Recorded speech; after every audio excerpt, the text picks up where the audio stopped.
Well, to Queensland now, and as the floodwaters recede from Brisbane and the Lockyer Valley, more questions are being asked about the performance of key government agencies. The Premier has nominated dam management and weather forecasting as areas that a commission of inquiry needs to examine. Anna Bligh today said the inquiry's terms of reference are the broadest possible, going into every aspect of the disaster, which has claimed 20 lives and destroyed thousands of homes. From Brisbane, Peter McCutcheon reports.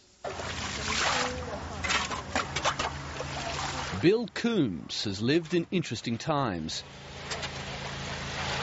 Having been hit by the Great Brisbane floods of '74 and now 2011. Well, we've lost everything. Second time around. How you going, darling? But his sense of humour goes missing with the mention of the dam designed to control floods along the Brisbane River. If something happens up there, who's responsible? Who is giving the direction to do what they do with letting water out of Wivenhoe Dam? According to the Queensland Premier, these are legitimate questions, which will now be examined by a commission of inquiry. We owe it to ourselves as a state, and we owe it to the families of those who've lost their lives to make sure we ask the hard questions.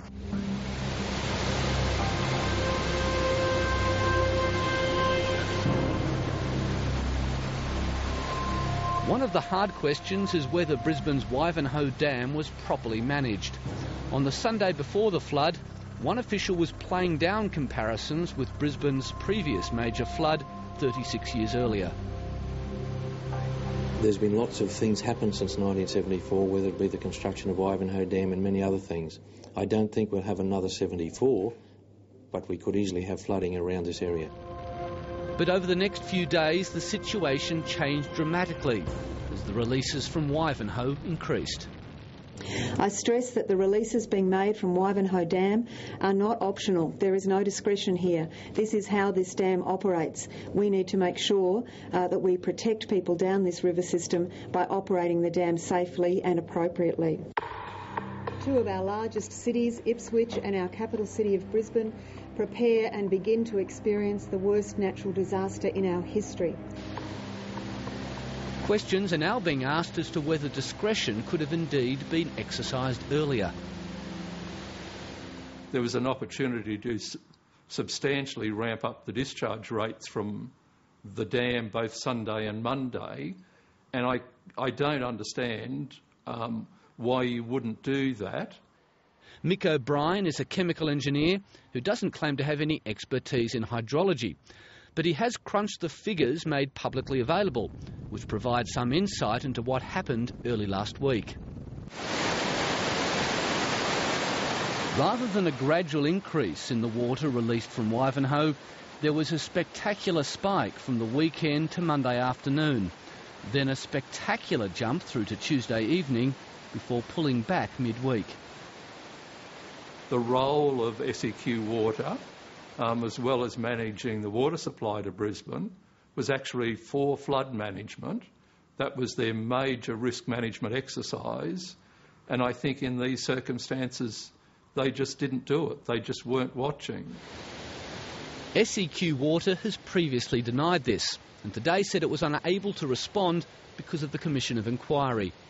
But independent experts have pointed out to the 7:30 report that it's important not to rush to judgment, as there was an extraordinary downpour directly over the dam at the start of the week.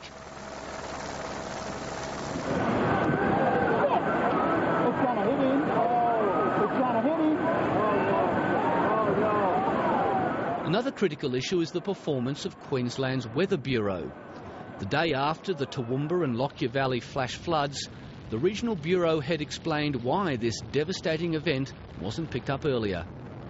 Now, when it comes to forecasting, the computer models that we use aren't run at a high enough resolution to pick up these sort of very small-scale weather features. Every now and again, I hope it doesn't happen very often. It won't happen very often. I can reassure people that we will get one of these very extreme events which fall within our resolution of our computer models.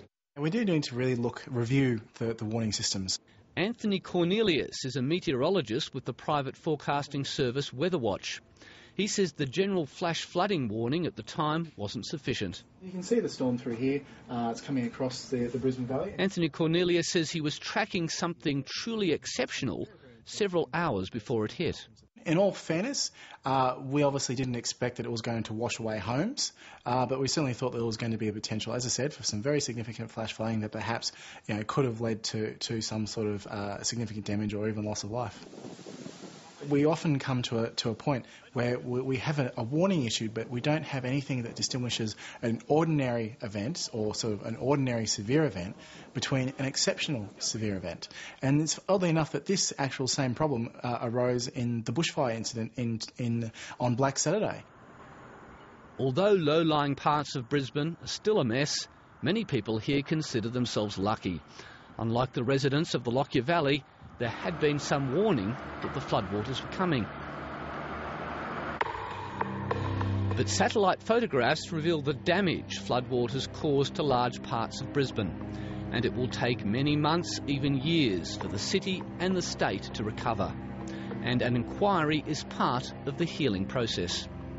Whatever conclusion they come to, I think it should be publicised so everybody has a good view of what's going on, and a possible reassurance that it won't happen again. Peter McCutcheon reporting there from Brisbane.